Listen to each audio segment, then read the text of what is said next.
Donc, bienvenue à toutes et à tous, chers étudiants. Alors, certains parmi vous m'ont demandé de poster, c'est-à-dire un exemple d'examen passé pendant les années dernières concernant la matière marketing de base. Et par la suite, bon, j'avais répondu à la demande de ces étudiants-là et par la suite, ils m'ont demandé de poster la correction encore sur le site web de la faculté. Personnellement, j'avais pas voulu poster la correction sur le champ et je vous ai laissé le temps pour pouvoir répondre, faire un effort par rapport bien sûr à cet examen parce que ça sert à rien de poster un exercice ou un exemple d'examen et poster directement la correction sans pouvoir laisser le temps à l'étudiant d'essayer quand même de résoudre le test en question. Alors maintenant, on va essayer de faire la correction ensemble. Bon, j'ai pas voulu, parce que j'ai reçu plusieurs emails en me demandant de poster la correction. J'ai pas voulu seulement vous donner les réponses comme ça, mais j'ai insisté sur le fait qu'il faudrait expliquer et donner des explications par rapport aux questions, mais aussi aux réponses. Et pourquoi on a répondu A et on n'a pas répondu B ou C ou D et ainsi de suite. Alors, l'exemplaire que vous avez devant vous ici, c'est un examen que j'ai donné aux étudiants de l'année universitaire 2018-2019, dans lequel il y avait à peu près 25 questions, avec des questions à choix multiples, QCM, 22 questions précisément, et par la suite, il y avait un mini-cas, un cas qui était spécifique par rapport à une certaine situation, euh, et auquel l'étudiant devrait analyser et donner des réponses aux questions qui en découlent. Très bien. Alors, vous avez des questions avec des choix multiples, 4 choix, A, B, C, D, ce sont les choix qui figurent sur c'est-à-dire la copie de l'examen. Et vous avez un autre choix qui n'existe pas sur la copie, mais qui existe ou bien qui existait sur la grille, c'est le choix E. Alors la colonne E, c'était la colonne qu'il faudrait cocher, le case qu'il faudrait cocher, lorsque toutes les réponses étaient fausses. Ça veut dire que si l'étudiant trouve qu'aucune réponse parmi les choix A, B, C, D qui ont été donnés ou suggérés n'était pas correcte, il fallait cocher E. Alors là, vous n'allez pas E, vous n'allez pas trouver le E sur la copie de l'examen, mais vous allez le trouver, d'accord, normalement, les étudiants qui ont passé l'examen allaient le trouver sur la grille.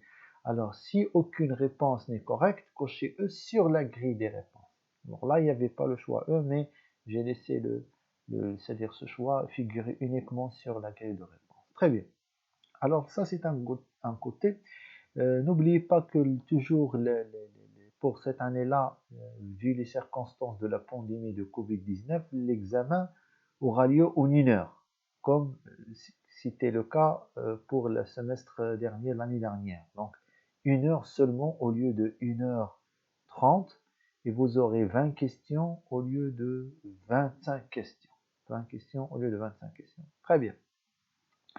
Alors commençons par le commencement. Première question, le marketing a vu le jour alors en 1929 aux États-Unis, en 1945 en Europe, au 19e siècle pendant la révolution industrielle et en 1950 au Japon. Avant de répondre à la question, il faut revenir au cours. Alors qu'est-ce que nous avons dit pendant le premier, c'est pas le premier chapitre, mais avant, c'était l'introduction.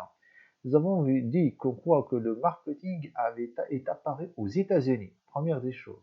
Hein, si vous révisez, c'était aux États-Unis. Alors maintenant, quand alors, est-ce que c'était avant, après la révolution, la crise économique de 1929? Non. En fait, l'apparition était après la fin de la Deuxième Guerre mondiale, c'est-à-dire au-delà de 1945. Alors, les choix qui figurent les choix de réponse qui figurent sur la copie, en fait, aucune réponse n'est correcte. Pourquoi? Parce que c'était pas en 1929, c'était aux États-Unis, oui, mais c'était pas en 1929. C'était pas en Europe, c'était aux États-Unis. C'était pas au 19e siècle, parce qu'à l'époque, c'était encore la loi de Jean-Baptiste Say, chaque orchestre a trop de monde, à l'époque là où il y avait la révolution industrielle. Et c'était pas le Japon, non plus. Alors, normalement, c'était les années 50 aux États-Unis. Alors, cette réponse ne figure pas parmi les réponses que j'ai données. Donc, il faudrait cocher E. Aucune réponse n'est correcte. La réponse qui est correcte, c'était dans les années 50 aux États-Unis. C'est la réponse correcte. Alors, qui ne figure pas parmi les choix, donc l'étudiant devrait cocher E. La réponse E. Aucune réponse n'est correcte. Voici la réponse à la première question. La deuxième question, le marketing relationnel est. Alors, qu'est-ce que le marketing relationnel? Le marketing relationnel, c'est le contraire du marketing transactionnel. Il y avait le marketing transactionnel qui se basait sur la transaction.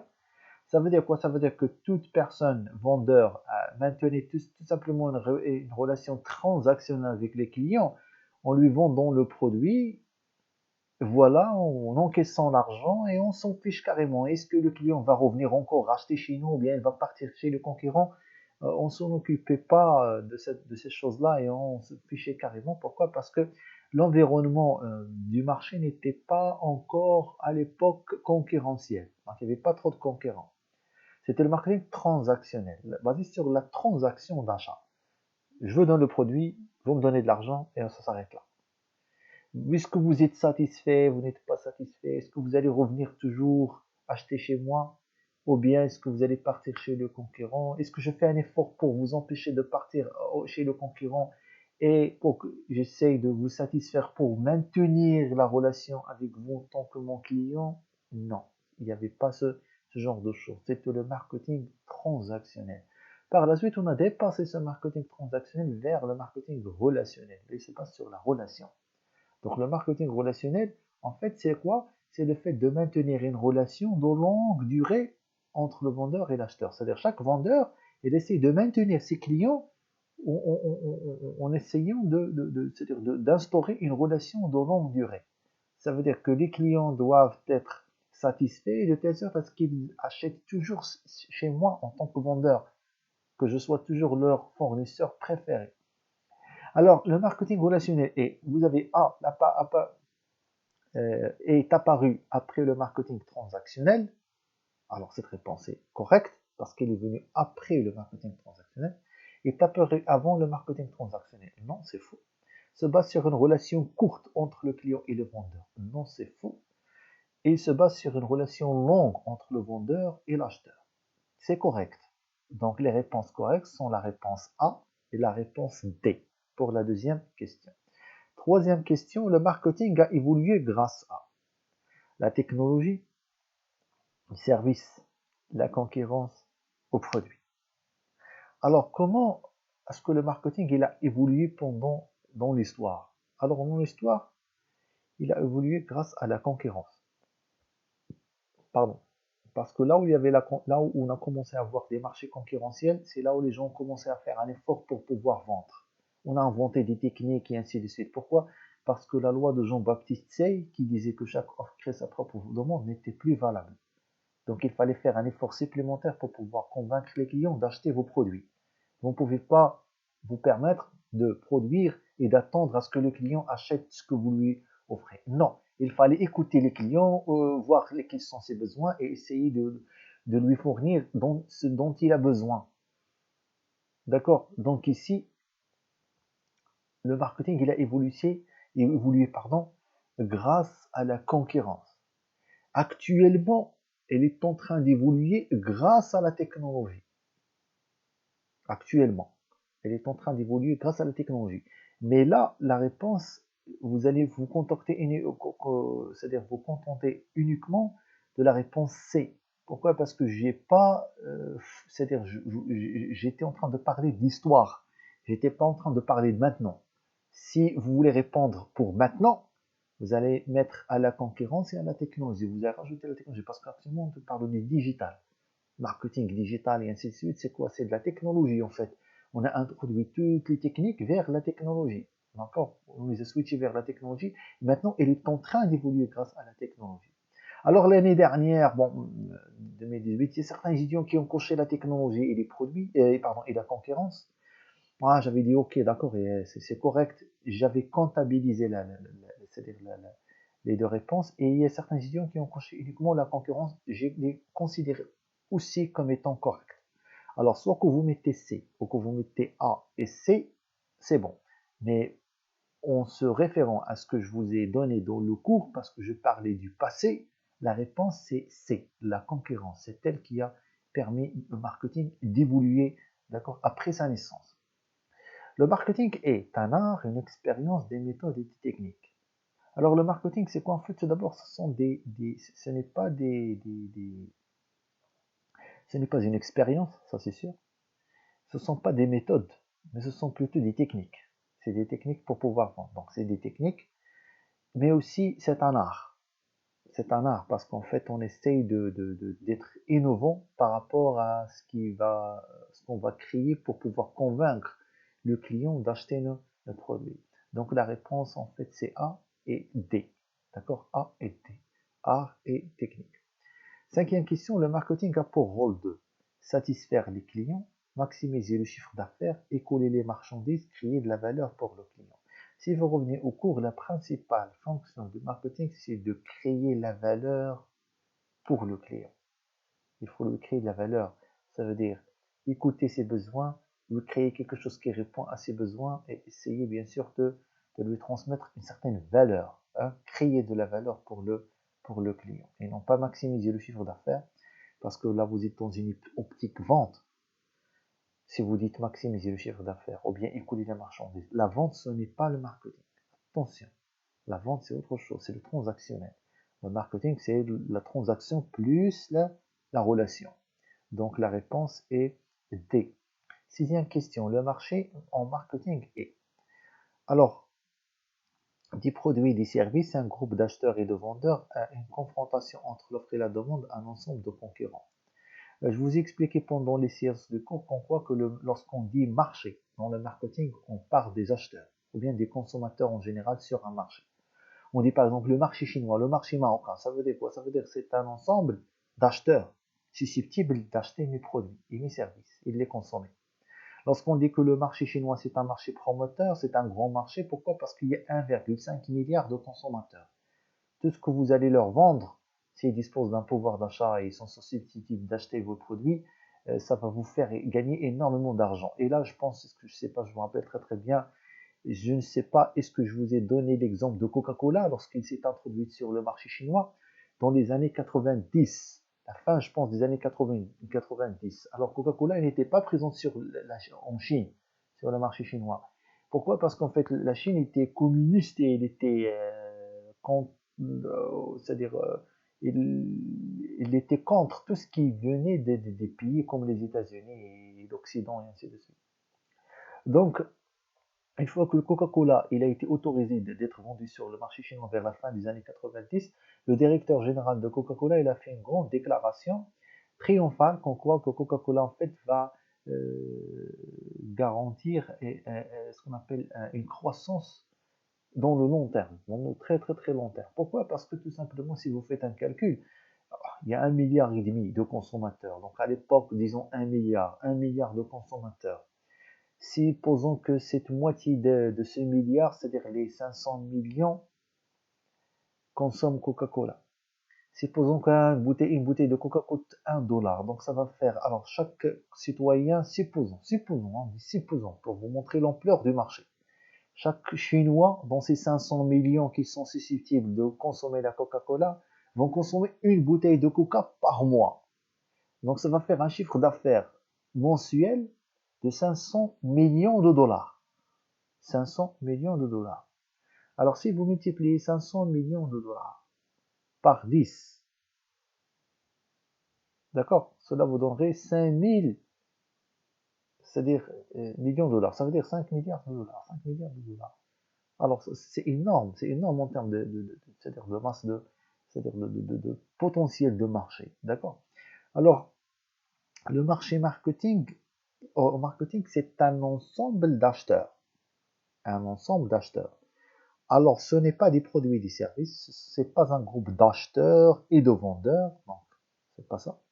C'est pas une confrontation entre l'offre et la demande, ce n'est pas un ensemble de concurrents. Donc la réponse est E. Aucune réponse n'est correcte. La réponse à cette question, c'est un groupe d'acheteurs. Point. Un groupe d'acheteurs ou bien un groupe de consommateurs. Point. C'est la réponse à la question 6.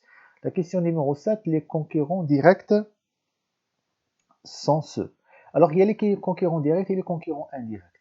Les concurrents directs sont les concurrents qui offrent les mêmes produits, ou bien des produits qui se ressemblent, qui répondent aux mêmes besoins. Vous avez les concurrents directs, sont ceux qui offrent des produits de substitution. Ben non, c'est pas les produits, c'est pas les concurrents directs. Offrent des produits similaires. Oui, c'est juste la réponse P. Offre des produits complémentaires. Non. Offre des produits d'appel. Non. Donc la réponse à cette question, c'est la réponse B. Un groupe d'acheteurs, pardon, offre des produits similaires. Hein. Des entreprises qui offrent des voitures. Les entreprises clients directs de Renault, c'est Volkswagen.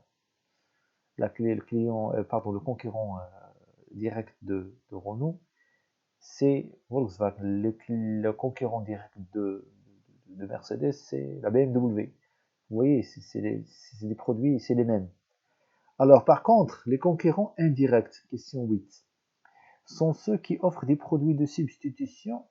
Oui, des produits de substitution. Un produit de substitution, une entreprise qui offre un produit de substitution avec une autre entreprise qui offre un autre produit et qui peut être substitué par l'autre, on dit que ce sont des concurrents indirects. Par exemple, bon, une entreprise qui offre c'est-à-dire qui fabrique ou bien qui commercialise du thé avec une autre entreprise qui commercialise du café. Les deux sont des excitants, donc ce sont deux concurrents qui sont dits indirects. Ce sont des concurrents indirects, d'accord? Indirects. Donc concurrent direct, concurrent indirect. Concurrent direct, c'est le concurrent, c'est les entreprises qui offrent les mêmes produits. Les concurrents indirects, ce sont des entreprises qui offrent des produits qui se substituent. D'accord? Qui se substituent entre eux. Donc c'est la réponse numéro, ou bien plutôt A. La réponse A. Question numéro 9. La segmentation. Alors c'est quoi la segmentation? La segmentation, c'est le fait de diviser un marché en plusieurs segments de clients. Segments, c'est-à-dire des morceaux, des segments de clients, d'accord, homogènes, suite à des critères de segmentation. Alors, la segmentation consiste à diviser le marché en plusieurs types de produits. D'ailleurs, j'avais une étudiante, je me rappelle très bien, qui m'avait envoyé un email me posant cette question-là. Est-ce que la segmentation, monsieur, c'est le fait de diviser par rapport aux produits, ou diviser le marché par rapport aux acheteurs, ou bien par rapport aux vendeurs, ou bien, etc. Et là, j'ouvre une parenthèse pour saluer tous les étudiants et toutes les étudiantes qui m'ont envoyé des emails en me posant des questions par rapport au cours. Moi, je les salue hein, dans cette vidéo-là et je les remercie pour leurs questions pertinentes et pour leur intérêt, l'intérêt qu'ils ont porté à ce cours-là et je leur souhaite bonne chance dans l'examen final. Et si bien sûr chacun d'entre vous, tout le monde, si vous avez des questions, n'hésitez pas à me contacter. Je vous ai déjà posté mon email sur la plateforme pour si vous avez des questions, n'hésitez pas à me les poser. Alors la segmentation consiste à diviser le marché en plusieurs types de produits. Non, la segmentation n'a rien à voir avec les produits, pour qu'on soit clair. Diviser le marché en plusieurs types de services. Non, ça n'a rien à voir avec les services. Diviser le marché en plusieurs groupes de vendeurs. Non, on ne s'intéresse pas aux vendeurs. Diviser le marché en plusieurs types d'entreprises. Non aussi, on ne s'intéresse pas aux types d'entreprises. Alors on s'intéresse à quoi?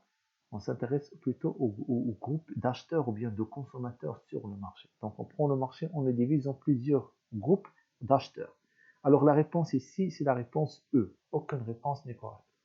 Dixième question, les phases de la segmentation par ordre sont. Alors pour faire la segmentation, vous pouvez revenir au cours. Vous avez trois phases.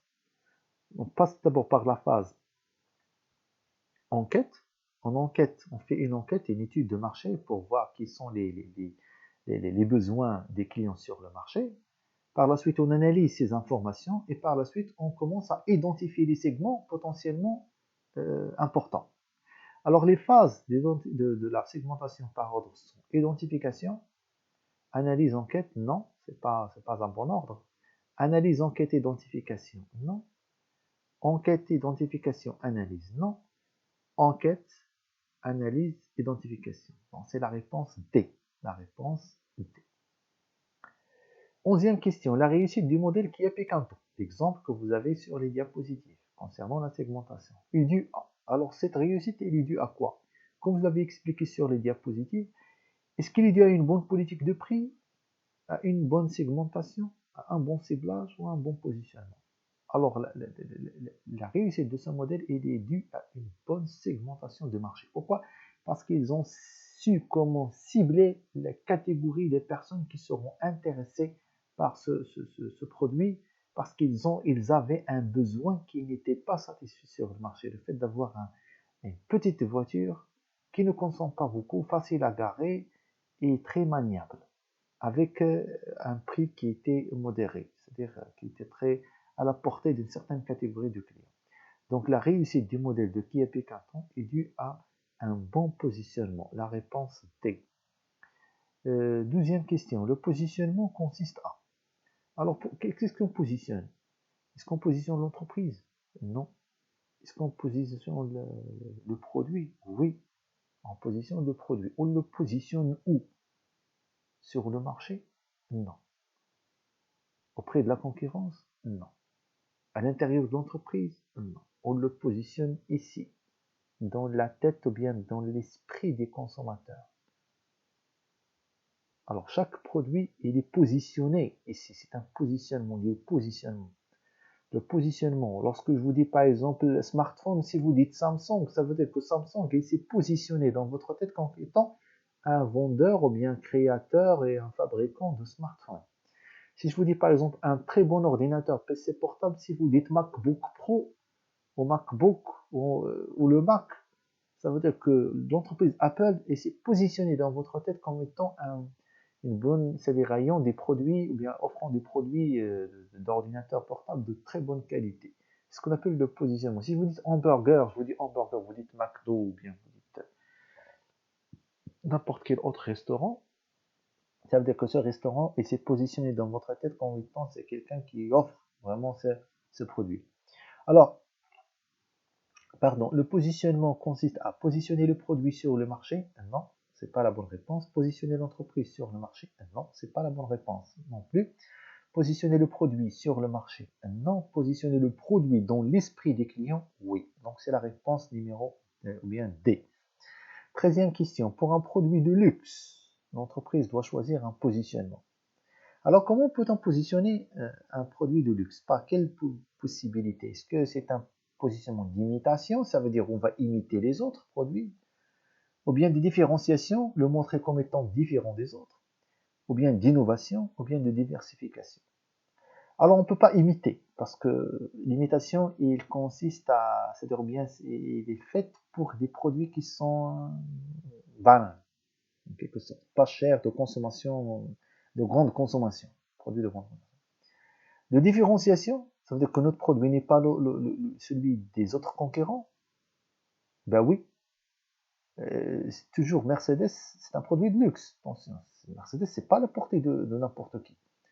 Une Mercedes classe C, LK, quelque chose comme ça, bien. C'est ici au Maroc, ça c'est plus de 400 000 dirhams, la voiture. Ça commence vers 400 000 et plus. D'accord? C'est 400 000, 600 000, 500 000, 600 000 et ainsi de suite. Donc, ils essaient toujours de se différencier par rapport à BMW, par rapport à Audi, par rapport à d'autres concurrents, pour vous dire qu'on croit que notre positionnement, c'est-à-dire notre produit, il est différent, la différenciation, différent des autres produits similaires dans la même catégorie. Donc, on peut choisir un positionnement de différenciation. D'innovation, oui. Par exemple, Tesla, c'est un produit aussi de luxe, les voitures Tesla sont des voitures chères. Tesla essaie d'innover, de switcher vers l'électrique et de vous montrer pourquoi que c'est-à-dire la voiture, elle est innovante, technologiquement innovante. Donc, on peut choisir la différenciation et l'innovation. Alors, est-ce qu'on peut choisir la diversification? Non, pour ce cas-là, non. Je ne vois pas vraiment parce que en fait, les produits de luxe, ce sont des produits de spécialité. On se spécialise dans le luxe. On ne va pas diversifier. Donc, la réponse B et C. 14e question, la longueur d'une gamme de produits. Alors, une gamme de produits, nous avons vu dans le cours la gamme Amoura, là où il y avait sauce ketchup, mayonnaise, moutarde et cornichons. Je vous ai parlé des lignes, je vous ai parlé de la longueur, la profondeur et c'est-à-dire la longueur, la profondeur, voilà, de la gamme de produits. D'accord? Alors la longueur d'une gamme est, du produit est. Alors le nombre de lignes de la gamme, est-ce que c'est le nombre des produits de la gamme, le nombre des produits de la ligne, ou le nombre des gammes de la marque? Alors, le nombre de lignes de la gamme, oui, c'est la longueur. C'est la longueur. D'accord? Le nombre de lignes, c'est la longueur. Le nombre des produits de la gamme, non. D'accord? C'est pas la longueur. Le nombre de, le nombre des produits de la ligne. Ça, c'est la profondeur. D'accord? Le nombre des gammes de la ligne, non. Ça, c'est la largeur. D'accord? La largeur. Alors, le nombre des lignes de, de la gamme, c'est la longueur. D'accord? C'est la longueur. La réponse numéro A. Alors, 15e question, la phase croissance du cycle de vie. Alors là, on parle du cycle de vie du produit. Vous avez lancement, croissance, maturité, déclin. La phase de croissance du cycle de vie d'un produit est caractérisée par le coût de production élevé. Non, parce que le coût de production élevé, il caractérise la phase lancement. Une forte concurrence. Non, parce que la forte concurrence, c'est-à-dire, caractérise la phase maturité croissante. Un volume de vente élevé. Oui, il y a le volume de vente qui s'accélère. Et un prix de vente moins élevé, oui, parce qu'on commence à faire des économies d'échelle, donc le prix commence à baisser. Donc la réponse C est D. 16e question, le fer est un produit périssable, durable, de consommation finale industrielle. Les produits, comme nous l'avons vu au cours, peuvent être classés selon le marché auquel ils sont destinés et selon leur durée de vie. Vous avez les produits périssables, et les produits industriels et les produits de consommation finale. Et dans les produits de consommation finale, vous avez les produits périssables, durables et industriels. Trois sous-catégories. Alors le fer, est-ce que c'est un produit périssable? Non, c'est pas un produit périssable, c'est pas des tomates. Il faut dire que c'est un produit ou un yaourt. C'est pas un produit périssable. Est-ce que c'est un produit durable? Non, c'est pas un produit durable. Parce qu'il a aussi une durée, une durée de vie, quel qu'il soit. Consommation finale, non, il faut le traiter. C'est un produit qui est industriel. C'est une matière première, donc toutes les matières premières, en fait, toutes les matières premières, on les considère comme étant des produits industriels. 18e question, pardon. La politique de prix adoptée par Air Arabia est une politique. Alors, avant de répondre à cette question, j'ai reçu un email de la part d'une étudiante qui me pose la question. Monsieur, pour une compagnie aérienne, est-ce qu'elle doit adopter une politique d'écrémage, de pénétration ou bien de discrimination par le prix? Alors là, ça dépend du type de la compagnie aérienne. Vous avez deux types de compagnies aériennes. Vous avez les compagnies aériennes ordinaires, comme le cas de la Royal Air Maroc, par exemple, Air France, et toutes les autres compagnies aériennes que vous connaissez. Mais à côté, vous avez une autre compagnie aérienne qui sont dites low cost. Les compagnies aériennes low cost, comme Ryanair, comme Atlas Blue à l'époque, comme TUI, comme d'autres dont les prix des billets d'avion sont pas chers du tout. Ce sont des rentes. Air Arabia aussi en fait partie. Parce que, Agadir, Tanger 300 dirhams, c'est pas cher du tout. C'est pas cher. C'est pas cher du tout. Donc c'est de low cost, qu'on appelle terrain de Teklufa al-Munkhafida en arabe, le concept en arabe. Low cost. Low cost. C'est un terme en anglais. Low, hein, cost, le cost, c'est le coût. Low cost, d'accord, le coût bas. Transport aérien à un coût bas. Euh, euh, Quelle est la politique de prix qu'il adopte? Alors, est-ce que c'est l'écrémage du marché? Non, c'est pas l'écrémage du marché. La RABN ne fait pas d'écrémage du marché. Discrimination par le prix. Est-ce qu'il y a une discrimination? Ben non. Il n'y a pas de discrimination parce qu'il n'y a pas de business class à l'intérieur de cette campagne aérienne. Pénétration du marché ou bien le prix captif. Alors là, normalement, si vous voulez être c'est-à-dire précis, on va dire que ce n'est pas de la pénétration du marché. C'est pas de la pénétration du marché. Ça peut être parfois, mais ça dépend de l'activité de l'entreprise. Parce qu'en fait, ici, on peut dire que c'est de la pénétration du marché, comme on peut dire c'est un prix captif. Mais si on analyse les choses, on analyse vraiment la chose, qu'est-ce qu'on trouve? On trouve en fait, si vous achetez un billet d'avion sur Air Arabia, qu'est-ce qu'on vous donne comme avantage? Ben aucun. Vous avez un billet, zéro option, comme on dit, hein, 300 dirhams par exemple, Casa Agadir, Tanger, si vous voulez. Vous n'avez pas de repas, il n'y a pas de boisson, rien du tout. Vous achetez tout sur place. Les bagages, vous avez un poids qui est limité. Une fois que vous le dépassez, vous commencez à payer. Pour le choix du siège, il faut payer encore plus. Si vous voulez vous asseoir devant l'avion, il faut payer plus. Si vous voulez avoir un siège à côté donc de la fenêtre, il faut payer plus. Donc là, on est en train de parler d'un prix captif. On vous lance le prix, d'accord, qui est très très très attirant. Et par la suite, si vous voulez avoir autre chose, il faudrait rajouter de l'argent. Et le billet qui était de 300 dirhams ou bien 250 dirhams va peut-être, c'est-à-dire atteindre 600, 700, 800, ça dépend c'est-à-dire des options que vous rajoutez à chaque fois lors de la réservation. Donc la réponse est D. La réponse est D, le prix captif. Alors le prix captif consiste à faire quoi? Vendre un produit à un prix élevé et ses accessoires à un prix élevé? Non, c'est pas ça. Vendre un produit à un prix bas et ses accessoires à un prix bas? Non, c'est pas ça. Vendre un produit à un prix bas et ses accessoires à un prix élevé? Oui, c'est la réponse. La réponse C. Vendre un produit à un prix de type 9,99, c'est ce qu'on appelle le prix psychologique. Non, ce n'est pas ça. Donc la réponse, c'est la réponse C. La réponse C. Alors, ce qui nous reste, il nous reste à peu près 5 questions. Alors, un circuit de distribution long consiste. Vous avez des circuits de distribution long, court, extra court. Extra long, long, court, extra court. Alors, le long, grossiste, détaillant, consommateur final. Grossiste, semi-grossiste, détaillant, consommateur final. Grossiste, courtier, semi-grossiste, producteur, consommateur final. Alors, producteur, consommateur final, le choix D. Ça, c'est le extra court. Grossiste, courtier, semi-grossiste, il n'existe pas. Grossiste, semi-grossiste, détaillant, consommateur final, ça c'est les extra longs. Et vous avez A, grossiste, détaillant, consommateur final, ça c'est le canal long. Donc la réponse est la réponse A. 21e question. L'entreprise Zara, que vous connaissez tous, c'est une entreprise en espagnol qui fabrique ou bien qui offre le prêt-à-porter, le textile, adopte une stratégie de distribution. Exclusive, intensive, sélective, n'adopte aucune stratégie de distribution.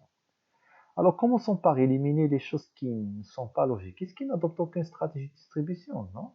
Il a une distribution, il a une stratégie de distribution. Sinon, il ne vendra pas s'il n'a pas de stratégie de distribution. Donc, on élimine la réponse D. Alors, qu'est-ce qui reste? Sélective, intensive, exclusive. Alors, commençons par l'intensive. Est-ce que vous arrivez à trouver les vêtements Zara neufs dans un souk al-had? Ou c'est pas souk Tlat ou d'autres endroits? Non. Si vous voulez les vêtements Zara, il faut se diriger vers la boutique Zara. Alors, si vous dirigez vers la boutique d'entreprise, donc là, le réseau de distribution, il est exclusif, exclusif à l'entreprise. Il a son propre point de vente, comme McDonald's. McDonald's, c'est la distribution exclusive. Si vous voulez un hamburger McDo, il faut se diriger chez McDo. La banque, si vous voulez ouvrir un compte chez la banque Tijari ou BP ou BMCE ou BMCI, il faut se diriger vers l'agence de la banque. Vous ne pouvez pas l'ouvrir chez, c'est pas, une autre entreprise. C'est pas possible. C'est ce qu'on appelle le réseau d'exclusif exclusif. Exclusif, d'accord. Exclusif, propre à l'entreprise. 22e question, le parcours du yaourt Jawda. Alors, un yaourt Jawda qui va parcourir c'est-à-dire le Maroc depuis Taroudan jusqu'à Tanger, est appelé le réseau de distribution, le circuit de distribution, le canal de distribution, le canal long de distribution. Alors on appelle le circuit de distribution, d'accord, un circuit, à parcourir tout un circuit pour arriver depuis Kopag, ici, l'usine, à Taroudan jusqu'à Tanger. Très bien. Maintenant on arrive vers le mini-cas. Alors le mini-cas, on vous donne une situation d'un jeune ingénieur diplômé porteur de projet en phase de lancement. Demande votre aide afin de commercialiser son produit sous forme d'un smartphone d'une qualité moyenne. Faites attention hein, aux mots-clés. Pour cela, il vous demande de répondre aux questions suivantes. Alors, je vais relire. C'est comme ça qu'on va travailler les mini-cas. Il faut lire 2 fois chaque fois, 3 fois, 4 fois, parfois, et il faut souligner les mots-clés. Un jeune ingénieur diplômé, c'est quelqu'un qui vient c'est-à-dire d'être diplômé, fraîchement diplômé, porteur de projet, en phase de lancement. En phase de lancement. C'est-à-dire que son produit, il est en phase de lancement. Écoutez bien les informations, essayez de noter chaque chose. En phase de lancement, donc la phase cycle de vie de son produit, phase de lancement. En phase de lancement, demande votre aide afin de commercialiser son produit sous forme d'un smartphone d'une qualité moyenne. Donc ce jeune ingénieur, il a créé un smartphone d'une qualité moyenne. C'est pas comme l'iPhone. D'accord? Peut-être la qualité de, non, je sais pas, Oppo, peut-être, moyenne, hein? Les smartphones vers 1000 dirhams, comme ça. Moyen, moyenne, qualité moyenne. Pour cela, il vous demande de répondre aux questions suivantes. Très bien. La troisième question. Alors, pour choisir un logo de marque à mon smartphone, je peux choisir. Alors, normalement, un nom, un symbole, un dessin, une combinaison de ces éléments. Normalement, cette partie, je ne l'ai pas mis parce qu'il y avait une partie que j'avais enlevée pour vous faciliter la chose. Il parlait de la marque. La marque, le nom de marque, etc. C'est pas ce que je l'ai mis ou pas, je ne me rappelle pas pour vous. Mais en fait, pour choisir un logo de marque à son smartphone, qu'est-ce qu'il peut choisir?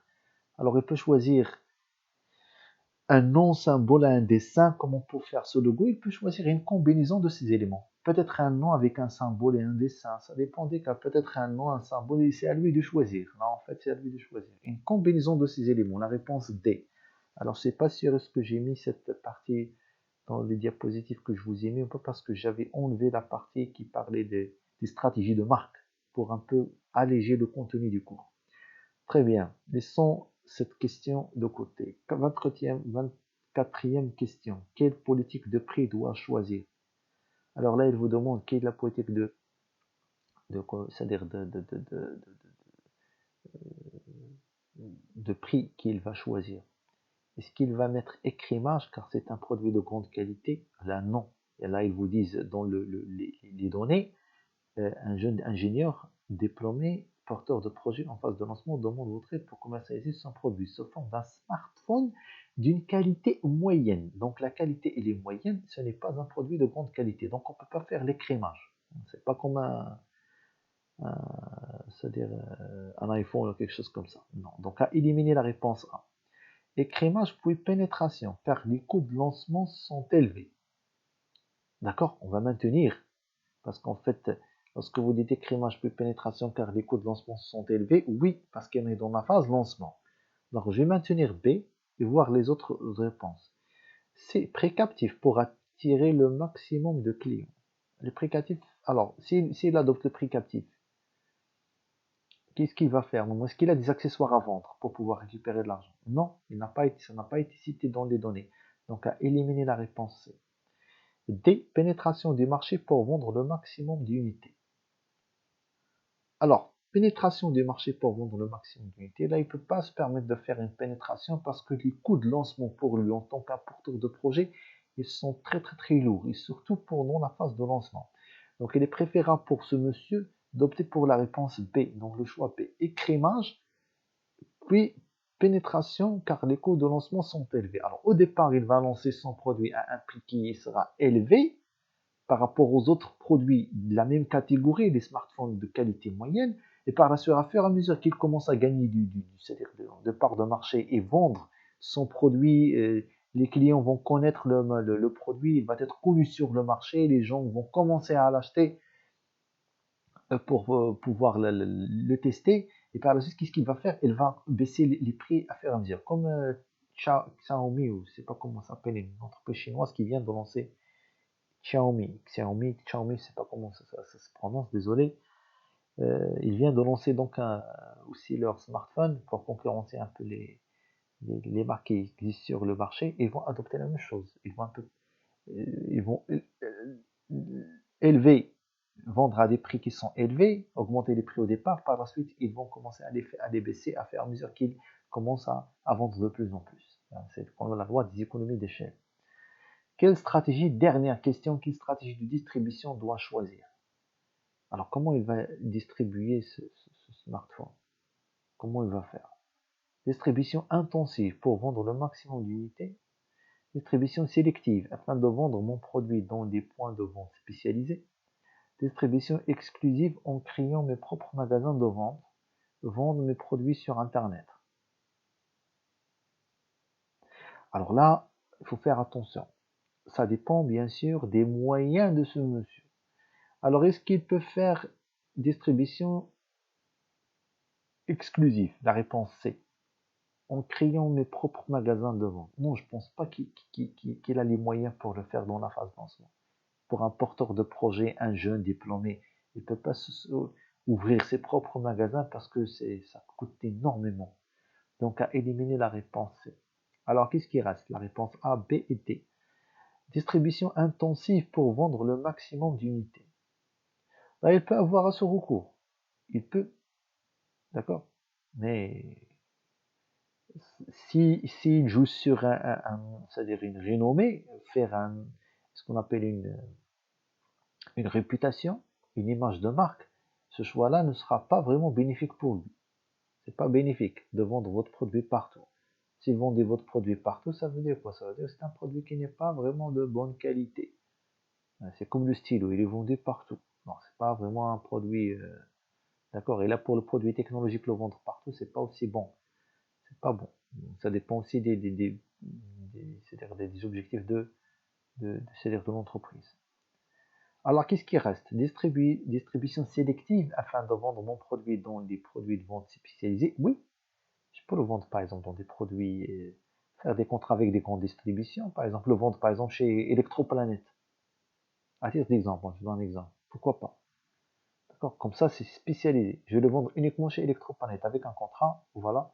Et si vous voulez, vous allez trouver chez Electroplanète. À titre d'exemple, je peux le vendre aussi sur Internet. Rien ne me l'empêche de le faire au départ. Voilà, vous lancez la commande et je vous livre. Vous avez Amazon, vous avez pas mal donc de Alibaba, vous avez pas mal de sites chez lesquels, bien dans lesquels il peut vendre ce produit, bien sûr, signer un contrat avec ses distributeurs et voilà, faire acheminer son produit partout dans le monde. Partout dans le monde. Donc, moi mon avis, bon, ça reste vraiment mais si on réfléchit bien sur la chose, soit une distribution sélective, soit une vente sur Internet. Donc, la réponse B et la réponse D. D'accord? Je pense, c'est les produits, pardon, les solutions les plus adaptées pour ce porteur donc de projet. Voilà, donc ce mini-can, en fait, il n'y a pas de réponse que vous allez tirer directement du cours parce que c'est pas de la, mais il fallait réfléchir, bien réfléchir par rapport à la situation. Donc voilà en ce qui concerne la correction de cet exemplaire d'examen. Si vous avez des questions, n'hésitez pas à me contacter. Je vous remercie et bon courage et bonne chance pendant l'examen. Merci.